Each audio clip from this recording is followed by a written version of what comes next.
Pino, semana pasada ya estuvo ayudándome con la Santa Cena. Hoy Pino preside, bueno ver Pino así, ¿no? Ya recuperado de tanto dolor que sufrió, ¿no? Bueno, me alegra ver a todos. Cris, que solamente veo los jueves, hoy tiene un día libre de trabajo, está aquí, ¿no? Crisfel, también a Jesús y Yurbi, a Raúl y Luz también, ¿no? Qué bueno que tienen muchos niños y vienen, traen los niños también, y aquí se llena de niños y me alegra mucho ver a tantos niños. Bueno, pero saludos a todos, ¿no? Todos que han venido. ¿Dónde está el mando? A ver, el mando de... Aquí. Bueno. Y nada, quiero contaros un par de cosas. Primeramente, yo he puesto una foto aquí. Vale. Hemos empezado hoy nuestra clase de bautismos, ¿vale? Tenemos 5 candidatos y quiero decirte que todavía está en tiempo, porque hoy tuvimos una charla para conocernos mejor, explicar el material, pero la primera lección de hecho será el próximo domingo. Y si quieres no bautizarte, pero quieres aprender más sobre los cimientos de nuestra fe, las doctrinas básicas, también estás invitado el próximo domingo a las 11 de la mañana, ahí arriba en el despacho pastoral. Hoy tuvimos un pequeño problema, ¿no? Porque fue tener que pedir que alguien limpie ahí arriba, porque había mucho polvo y algunas hermanas tuvieron como que una crisis de tos, ¿no? Pero bueno, ojalá para el próximo domingo ya tendremos ahí un poquito, quitarnos el polvo para que estemos más a gusto ahí. Pero bueno, son todos muy bienvenidos, ¿vale? Y aquellos que no se han bautizado y que a lo mejor no saben si quieren bautizarse o no, pero quieren conocer más de las doctrinas, próximo domingo a las 11 estaremos ahí para más una clase. Si Dios quiere, ahí en mediados de julio, no sé el domingo exacto de julio, pero ahí en julio seguramente estaremos teniendo ese día tan especial de los bautismos, ¿no? Es aquí el bautisterio, ¿no? Aquí abajo, ¿no? Entonces, de aquí a algunos meses estaremos aquí, ¿no? Yo bautizando a esos hermanos que están se preparando para la gloria del Señor. Otra cosa también muy importante, yo no costumo publicitar muchas fotos de las visitas que hago, no me gusta, pero bueno, esa es una foto muy especial, me lo ha pedido, ¿no? Algunos hermanos y lo haré. Es el jueves que pasó por la mañana estuvimos en la casa de María Ferrer. Para quien no conoce, esa es la hermana María Ferrer, la hermana más antigua de todos, ¿no? Nuestra oveja más antigua, 95 años, ya no venía a la iglesia, por supuesto. Estuvimos ahí, yo, Jesús, Vicky, Jesús no está en la foto porque está sacando la foto, Vicky, Gloria también, y 2 hijas de ella, Damaris y Gloria. Entonces, bueno, vosotros conocéis, ¿no? Los de aquí, de siempre de Carlos, las conocéis a todas. Estuvimos ahí la oportunidad de ahí también, a pedido de Damaris, una de las hijas, a llevar la Santa Cena, ¿no? Ya sabemos que la hermana María Ferrer no viene a la iglesia hace muchos años, no puede venir, ¿no? Y después de hablar con algunos diáconos, decidimos cumplir la solicitud. Y ahí tuvimos un momento muy especial también de comunión.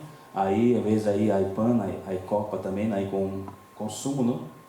Y bueno, para que sabéis que estamos por ahí, ¿no? Atendiendo a los hermanos. No me gusta, como dice, poner muchas fotos, pero como las 3 hijas nos han autorizado a exhibirla, y vimos por bien hacerlo, ¿vale?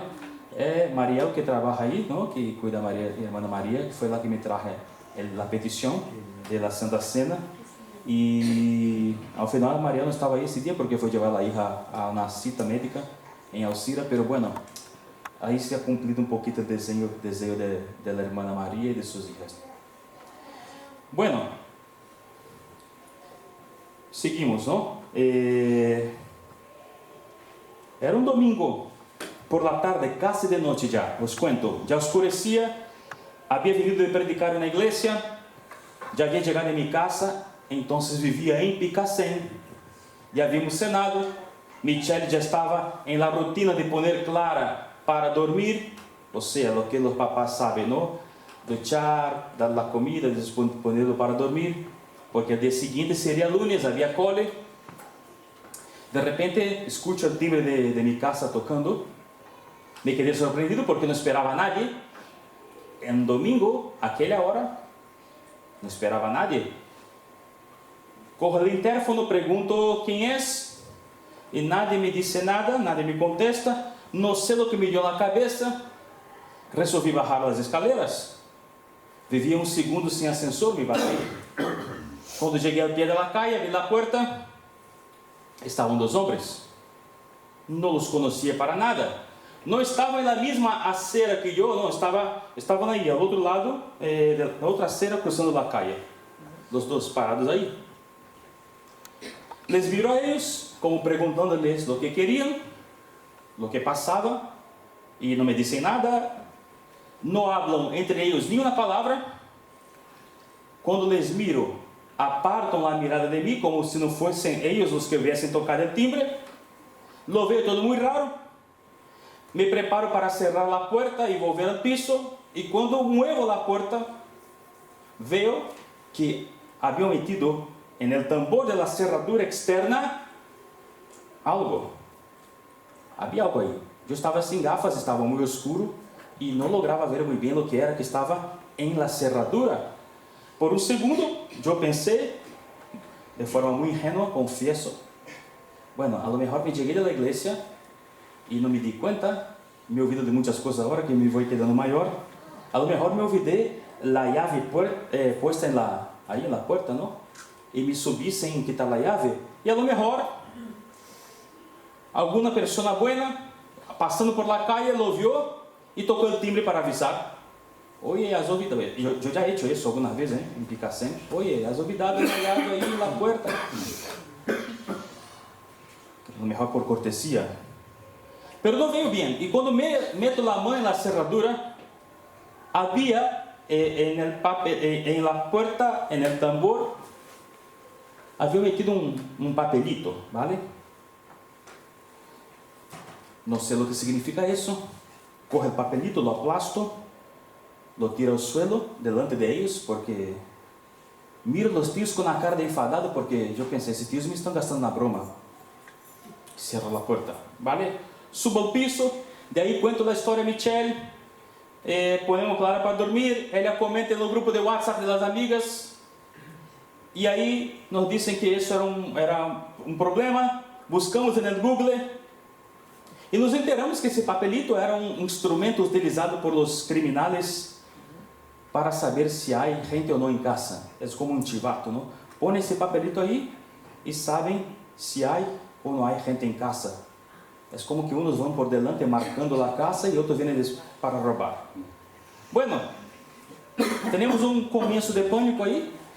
Empezamos a orar mais, oramos por todas as habitações da casa, oramos como nunca havíamos orado antes em anos, vivendo aí.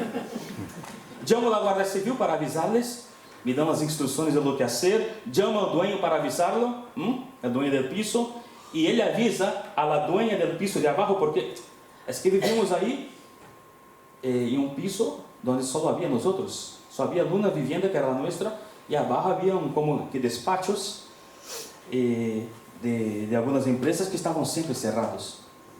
Então ele chama a dueña del piso de abaixo, que mira, bueno, hasta hoje não sei a lo que se dedicavam essa panda de criminais, porque não sei se queriam entrar no piso para roubar ou para ocupar, pero buena coisa não era. Agradeço ao Senhor que não lhes permitiu entrar. E essa é minha história. Passou comigo, não das cuchillas de terceiros. Em nosso país, todos já hemos ouvido falar de los ocupas. Todos han escuchado histórias de gente que saiu de vacaciones ou de viaje e que quando volvieron já não puderam entrar em suas casas. ¿Por quê? Porque la haviam ocupado. Pessoas haviam ocupado sua propriedade para viver ali, ou mais bem para alquilar ou vender a uma terceira pessoa, não? De hecho, he conocido a muitos proprietários aqui em Espanha e casi todos, se não todos, se preocupam por los ocupas, por los inquiocupas, não? Como dizem, que são aqueles que entram legalmente e depois deixam de pagar o alquiler e já, para que salgam de aí, vá a tela, não? Hoje eu quero falar sobre isso. Quero falar sobre o peligro dos ocupas. Bueno, sabemos que o tema da vivienda é algo muito complicado em Espanha, mas não exatamente desse tipo de ocupa que eu vou falar, esse que vemos nas notícias, não? Quero falar de outros ocupas, que se metem em nossas casas, em nossas vidas, e que nos fazem muito dano. Quero ler outra vez o texto que está na pantalla. Já hemos leído contínuo na versão da Reina Valera. Agora vou ler apenas 2 versículos de ele na versão NVI.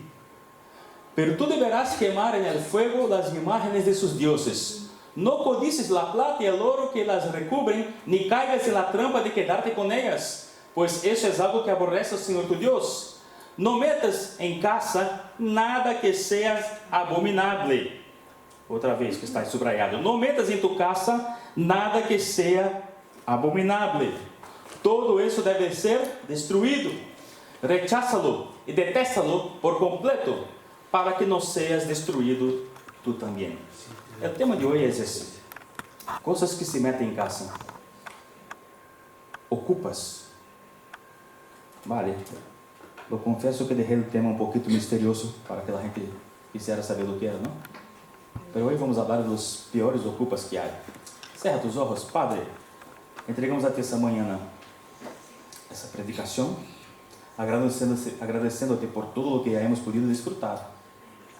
Pero agora pedimos que nos bendiga com tu palavra, Senhor. Em nome de Jesus. Amém. Quero começar por la masterclass. Antes de chegar ao texto que ha leído, déjame dar um pouquinho de contexto do livro de Deuteronômio. Já han se passado 40 anos desde que o povo de Israel saiu do Egipto, liderados por Moisés. A causa de sua desobediência, hemos estudado sobre isso el jueves com a irmã Mercedes, ¿no? A causa da desobediência de ellos, anduveram en el desierto a lo largo de 40 anos. É sempre difícil de precisar a fecha de um texto bíblico, pero muito provavelmente estamos aqui no ano 1450 a.C. O povo está aparcado al este do rio Jordão. Se estão preparando para cruzar o rio Jordão e entrar ou conquistar a terra que Deus lhe prometeu. Moisés já sabe que não entrará na terra prometida. A causa de sua desobediência, ele sabe que morirá sem pisar em Canaã.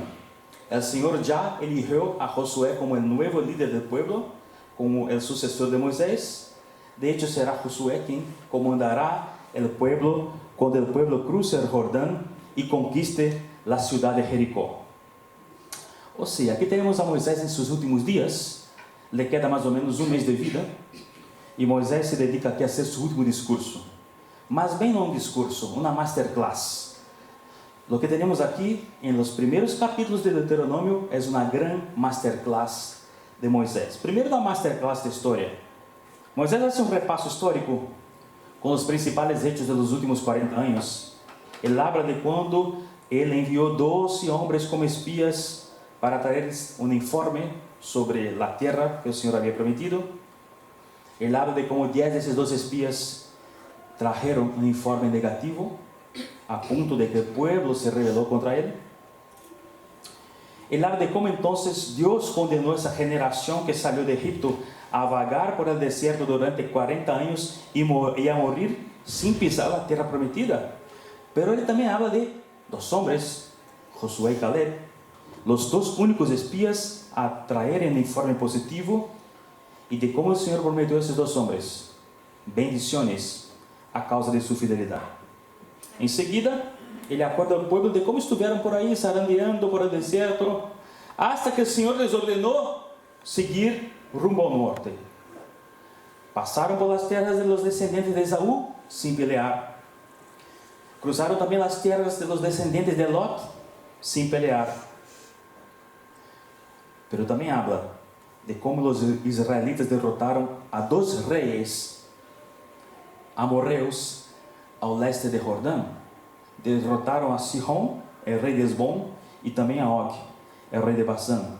Por quê? Porque esses homens não deixaram que os israelitas cruzassem seus territórios em paz.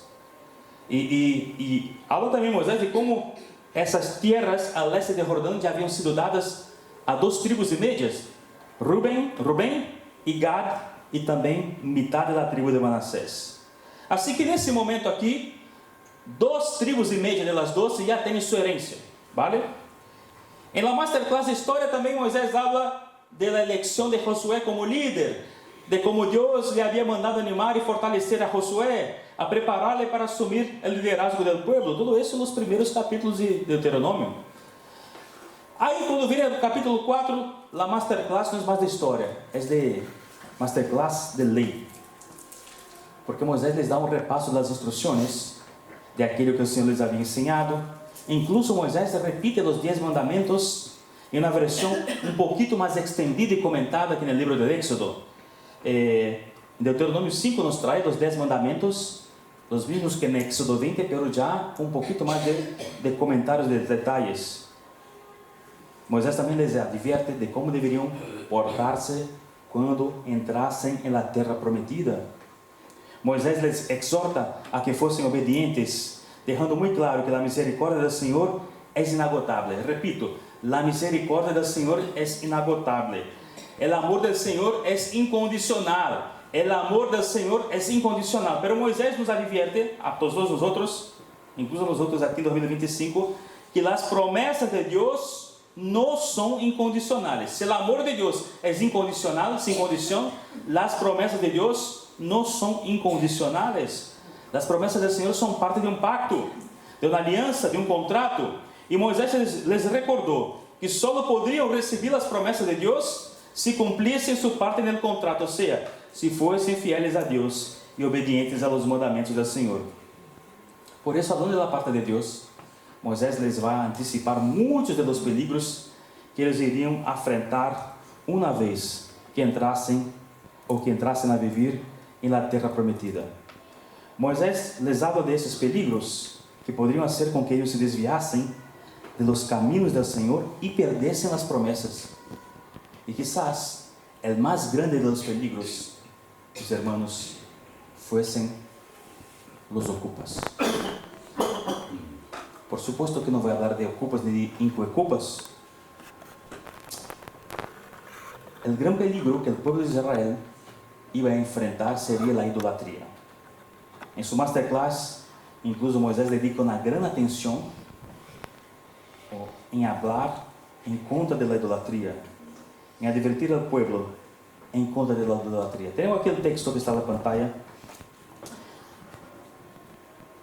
El dia que o Senhor habló em Horeb, em meio do fogo, vocês não viram nenhuma figura. Por lo tanto, tenham muito cuidado de não corromper-se haciendo imagens ou figuras que tenham forma ou imagem de homem ou de mulher, ou de animais que caminham sobre a terra, ou de aves que voam por el aire, ou de criaturas que se arrastram, ou de peces que vivem em las águas debaixo da terra. De lo contrário, quando levantem os olhos e vejam todo o resto do cielo, es decir, o sol, a luna e as estrelas, podem sentir-se tentados a postrar-se ante eles e adorá-los. Estes astros se los ha dado el Senhor, el Dios de ustedes, a todas as nações que estão debaixo do cielo. Pero a ustedes el Senhor los tomou e los sacó de Egipto, de ese horno donde se funde el hierro, para que fueran el pueblo de su propiedad, como lo son agora. Ou seja, podemos admirar a criação de Deus, pero não podemos adorá-la.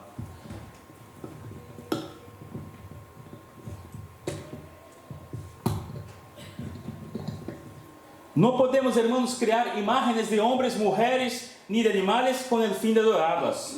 Não podemos postrar-nos delante de essas imagens. Tampouco podemos adorar ao sol, a luna ou as estrelas. Podemos admirar a criação de Deus, pero não podemos adorar a criação, porque isso é idolatria. Podemos adorar ao Criador, pero não a la criação ou das criaturas. Mas allá de isso, Moisés les dá também instruções muito claras de lo que deviam fazer quando encontrassem os ídolos de los pueblos cananeus. Vou pedir aos irmãos que leiam na pantalla Deuteronômio 7:5, mientras bebo um pouco de água. Vamos ler todos juntos? Esto es: Crearás también esas naciones, derribarás sus altares, harás pedazos sus piedras sagradas y sus imágenes de la diosa Asera, y entregarás fuego a sus ídolos. Ou seja, os altares profanos deveriam de ser derribados, os monumentos destroçados, os ídolos queimados, por lo que o pior que lo poderia passar seriam que alguém viera essas imagens tão guapas, tão bem hechas, essas esculturas muitas vezes recubiertas de plata e de ouro, e por lo tanto valiosas. E que malo seria que alguém, ao invés de destruir essa imagem, se apoderara de ella, que la guardara como posesión suya, que se llevara a su casa, que desarrollara por essa imagem algum tipo de afecção. Lo pior que poderia passar seria lo de meter essa imagem, esse ídolo, dentro de sua casa. Por esse texto que hemos leído ao princípio disse: tu deberás quemar en el fuego las imágenes de sus dioses, no codicies la plata, ni el oro que las recubrem, ni caigas en la trampa de quedarte con ellas, pois isso é algo que aborrece ao Senhor. No metas em tu casa nada que sea abominable.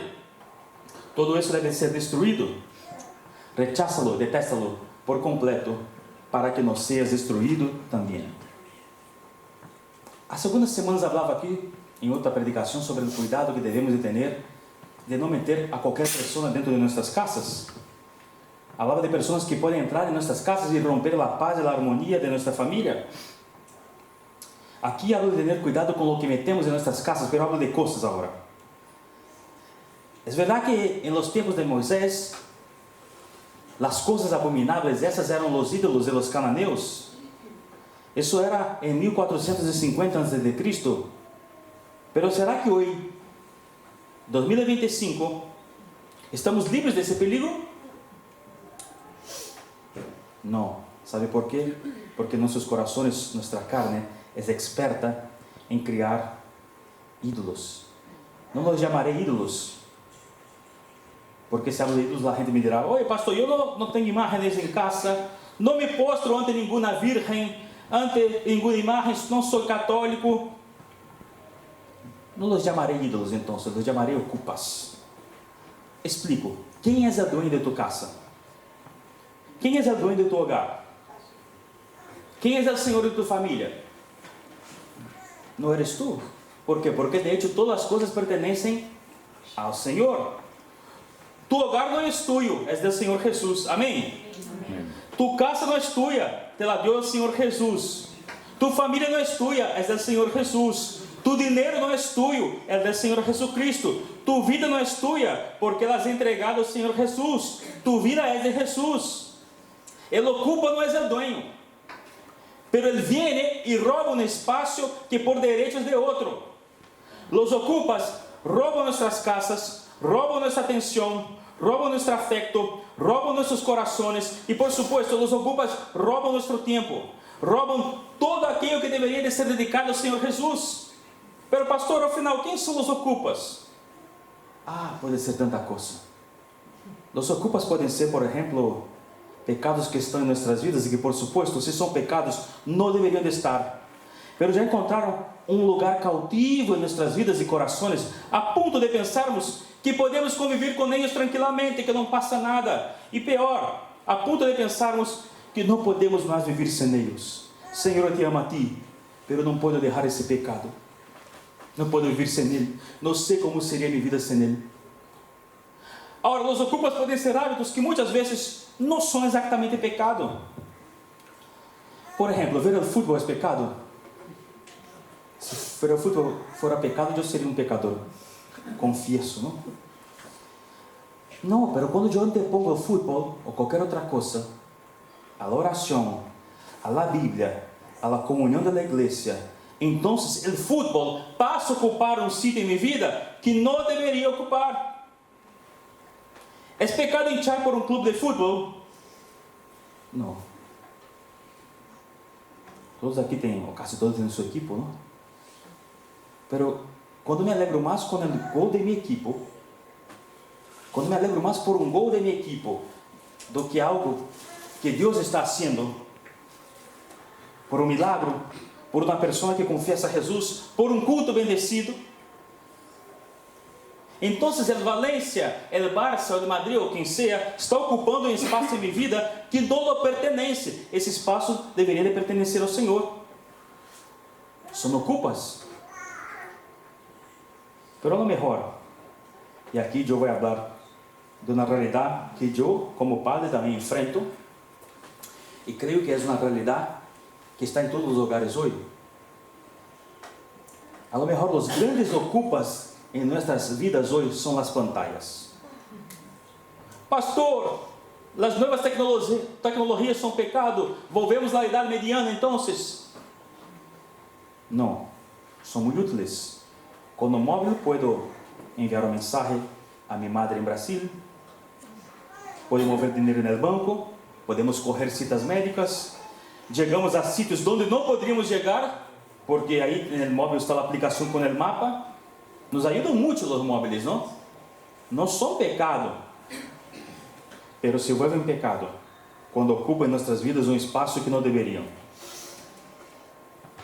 Smartphones, tablas, ordenadores, teles. Nuestras vidas estão marcadas por las pantallas. Nuestras casas estão pobladas de pantallas. Hay en nuestros hogares hoy. Antigamente había en la casa, como mucho, 5 o 6 personas y una tele, una pantalla. Hoy tenemos más pantallas que personas. ¿Eso es malo, pastor? No lo sé. Dímelo tú. Depende de lo que veas en esas pantallas. Pero pastor, yo no veo nada de malo. Solo cosas bonitas, cosas buenas. ¿Es malo entonces? No lo sé. ¿Cuánto tiempo dedicas tú a esas pantallas? Viendo cosas buenas, bonitas. Si Jesús es el Señor de nuestras casas, entonces hoy en muchas casas las pantallas se han vuelto los ocupas. Si Dios es dueño de nuestras vidas, entonces las nuevas tecnologías se han vuelto muchas veces los ocupas de nuestras vidas. Ellas roban el tiempo que deberíamos dedicarnos unos a los otros. En mi época de niño adolescente, crecí en la iglesia, era muy difícil cuadrar un día a la semana para ter um culto doméstico entre os 4. Éramos 4, eu, meu papá, minha mamá e minha irmã. Encontrar um dia para que pudiéramos juntos orar na Bíblia era muito difícil, por la rotina da família. Eu digo que era difícil encontrar tempo para um culto doméstico. Hoje é difícil encontrar tempo para hacer qualquer coisa junto. Não digo nem ler a Bíblia nem orar. É difícil encontrar tempo para que a família hable entre si. Hablar, a coisa básica, perguntar como foi tu dia. Há famílias que já não sabem o que é sentar-se juntos à la mesa para comer. E muito disso tem que ver com a infinidade de pantallas que ocupam nossos hogares. Por supuesto, os ocupas roubam então o tempo que deveríamos dedicar a nossos hijos, esposas, esposos, pero também, ao final, terminam por roubar o tempo que deveríamos dedicar a Deus. Ao estudo de sua palavra, à oração, à comunhão com os irmãos, ao serviço da igreja. É raro que cantemos e declaremos aos domingos durante um par de horas que amamos a Jesus e que pertencemos ao Senhor, pero que ao longo da semana demos mais atenção a los ocupas, Netflix, YouTube, la Play, TikTok, o que seja. Dejo claro uma vez mais, não sou nenhum reacio. Nada disso é pecado, ¿vale? Pero puede envolverse pecado, e quero deixar muito claro, se ocupam mais espaço em nossas vidas do que deveriam. Se roubam o tempo que deveríamos dedicar a Deus, a nossa família e a nossos irmãos em Cristo. Sobretudo esta manhã hago um chamamento a los padres de niños e adolescentes. Não é recomendável, aunque às vezes seja necessário, não é recomendável que um niño tenha um móvel. É como dar um coche ou uma arma em sua mão, porque não têm madurez muitas vezes para lidar com todo o que esses aparatos podem trazer. E hablo dos padres de niños e adolescentes que sempre monitorem o que os hijos estão vendo, com quem estão falando, porque de hecho hoje há muita gente mala, muitos adultos inclusos, que se hacen passar por niños, se infiltram em espaços de niños, se dedicam a manipular os niños através de retos, e esses retos sabemos que começam muito inocentes, terminam por estimular que os niños hagan coisas malas. Empieza com juegos inocentes, com retos muito fáceis, mas depois se vuelven retos mais peligrosos. Tristemente, já há muitos casos de niños que han muerto por cumprir esses retos. Não vou entrar em detalhes para isso. Para isso estão os periódicos, não? As notícias. Não estou no púlpito para generar sensacionalismo, não. Nem para causar aflicção em los padres. De hecho, essas notícias, eu, desde que he sido me vuelto padre, não consigo nem lerlas. Se vejo os titulares, eu não clico no enlace porque me duele o coração. Pero como pastor tengo que divertir y orientar las ovejas del Señor. Cuidado con los móviles en las manos de nuestros niños y adolescentes. Así que padres, estemos pendientes, y aquí me incluyo yo, estemos pendientes de lo que nuestros hijos están viendo y con quién están hablando en internet. Porque si los hijos no son nuestros, si son de Jesús, no podemos dejar que las pantallas, que los influencers de YouTube ou de TikTok ocupem um lugar em suas vidas que não deveriam de ocupar. Pero volvendo nós outros, já caminhando para o final, quem é o que está ocupando um espaço em nossas vidas que não deveria? Um pecado, um hábito que se volta aditivo, um aparato na tecnologia que está ocupando mais tempo em nossas vidas que deveria, quizás na pantalla que está roubando o tempo que deveríamos dedicar ao Senhor.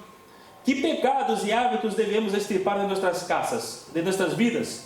Que tecnologias dentro de nossas casas devemos de regular para que ocupem o lugar que devem de ocupar e não o lugar que corresponde ao Senhor Deus? Creio que um dos grandes retos hoje, não? Em nossos hogares, como padres, como esposos e esposas, é saber controlar as pantallas e não que elas nos controlem. Concluyo. Vou à masterclass de Moisés, que por supuesto servia não somente para os israelitas de 1450 a.C., também é válida para os cristianos de Carle do século XXI. Com Moisés aprendemos que de hecho, lo que de hecho deve de ocupar um espaço em nossas casas, em nossas vidas, em nossas mentes e em nossos corações. Dijo ele, Deuteronômio 6, grábate en el corazón essas palavras que hoje te mando, incúlcaselas continuamente a tus hijos, háblales de ellas quando estés en tu casa y cuando vayas por el camino, quando te acuestes y cuando te levantes. Átalas a tus manos como un signo, llévalas en tu frente como una marca y escríbelas en los postes de tu casa y en los portones de tus ciudades. Traduzindo o que Moisés dijo, ou a palavra de Deus ocupará nosso coração, ou outra coisa lo hará. Ou os mandamentos do Senhor ocupam o espaço que devem em nossas casas, em nossos hogares, ou outra coisa pior lo hará. Ou inculcamos a palavra do Senhor a nossos hijos, ou outros valores piores serão inculcados através de outros meios, possivelmente através da internet. Ou hablamos das enseñanças do Senhor em casa e por el caminho, como diz o texto, ao acostar-nos e ao levantar-nos, de uma forma que a Bíblia seja nossa prioridade, ou terminaremos falando mais de outras coisas que das enseñanças da palavra de Deus. Entenda, não há neutralidade, não há. Ou prevalece a palavra de Deus e os valores da palavra de Deus, ou prevalecerão outras ideias, outros valores, que não os que o Senhor em sua palavra nos ensinou, e esses outros valores não serão de bendição em nossas vidas. Minha oração nessa manhã, nossas casas, nossos hogares, nossas famílias, nossas mentes, nossos corações, nossas vidas, todo isso sejam ocupados, tomados completamente por la presença do Senhor Jesus e por las enseñanças da palavra de Deus. ¿Para quê? Para que nenhum ocupa, nem nenhum ladrão entre em nossas vidas e hagam dano a nossas famílias, e que por lo tanto o Senhor nos bendiga a nós outros e o Senhor tenha misericórdia de nós outros. Amém. Os pido que os pongas de pé, já vou fazer a última oração e já nos despedimos. Muitas graças a todos. Hoje temos café e temos um ratito mais de charlar, de hablar entre nós outros. Padre, eu te agradeço por essa palavra clara, direta, que pusiste em meu coração e que primeiramente habla comigo, Senhor. Espero que haya hablado também com meus irmãos. Solo cada um sabe o que lleva dentro de sua casa, de seu hogar, de seu coração, de sua mente. Nessa manhã nos permite expulsar os ocupas, Senhor, que nos roubam tempo, nos roubam atenção, nos roubam o amor que deveríamos dedicar a Ti e a nossos familiares. Se não expulsá-los, Ayúdanos a saber controlarlos, Padre, de una forma que no ocupen el espacio que no deberían. Perdónanos, Señor, si no hemos te dado a ti todo lo que mereces, todo el tiempo, toda la atención. Perdónanos, Señor, si hemos dado lo mejor de nuestras vidas, no a los dueños, pero sí a los ocupas. Queremos caminar contigo, Señor. Queremos ser mejores. Queremos que nuestras familias sean mejores. Queremos que nuestros hogares sean mejores. Y la única forma de que eso pase es que tú seas de hecho el Señor sobre nuestras vidas, nuestras familias y nuestros hogares. Ayúdanos a caminar, Padre. Hay tantas amenazas, Señor, alrededor de nuestro Padre. Ayúdanos a estarmos enfocados solamente en ti. Que lo más te pedimos es que la gracia de nuestro Señor Jesucristo, el amor de Dios el Eterno Padre, y que las consolaciones y la comunión del Espíritu Santo sea con todo el pueblo de Dios aquí reunido, así como todo el pueblo de Dios esparcido sobre la faz de la tierra, hoy y por siempre. Amén. Dios los bendiga, que vayamos en paz. Y un feliz día a todas las madres, ¿no? Y hoy es Día de la Madre en muchos países, así que una vez más, feliz Día de la Madre.